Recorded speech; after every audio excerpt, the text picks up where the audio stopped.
runs cold. We take our loot but don't get old.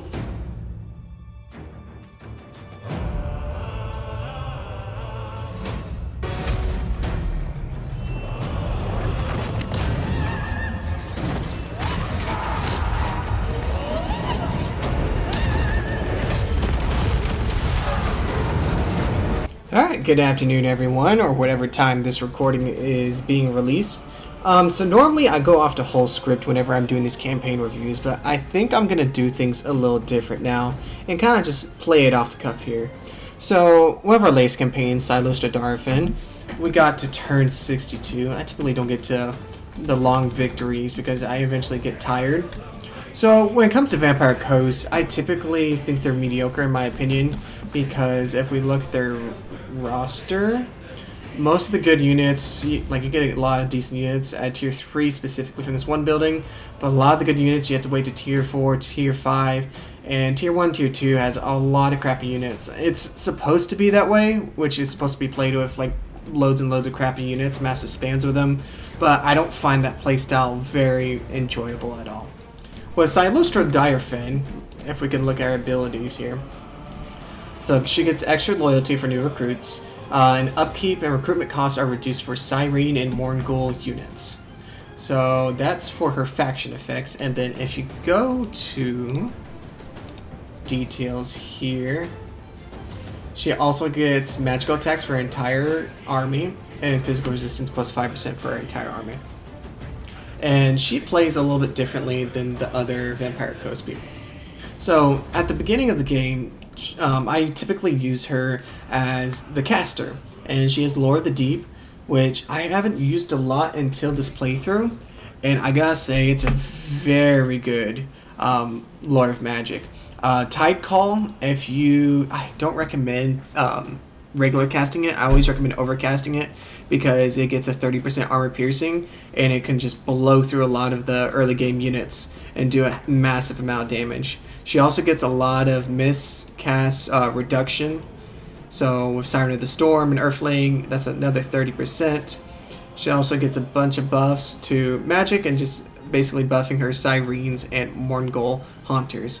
So in the beginning of the game, I focus on her being a caster to be able to push through those hard engagements. One thing, benefit of hindsight, I would have done is after I finished her spellcasting, I wouldn't have gone through this tree, except, no, there's no upkeeps. I wouldn't have gone through this tree, and I wouldn't have gone through red. I would have gone through blue. So one thing Vampire Coast really struggles with is their economy, unless they're fighting. And on very hard, it's very important that you buff the blue tree, and I didn't do that. Thus, when I got towards the later game, I am struggling economically. I should have a lot more. I can only fund 2 armies with 1 army start to be made, and I'm just really struggling here. I got enemies on all sides, and then I have Alario coming from the south. So I have a 2 front war. They have way more enemies. I don't have enough funds to engage, and I've overextended myself. That's also kind of one mistake I made, because Vampire Coast, I should have sent someone around to Lothran to Stellaris Smuggler Coves to help my economy. But I just kept plowing through. So in hindsight, that was a mistake. Otherwise, it's still been an amazing campaign. Like, let me show you a little build I got here. I just stacked Sirens and Morngul units. Rotting Promethean gunnery mobs are actually really good to have on the front line, because they can fight through enemy lines while the 2 gunners can be shooting off the top.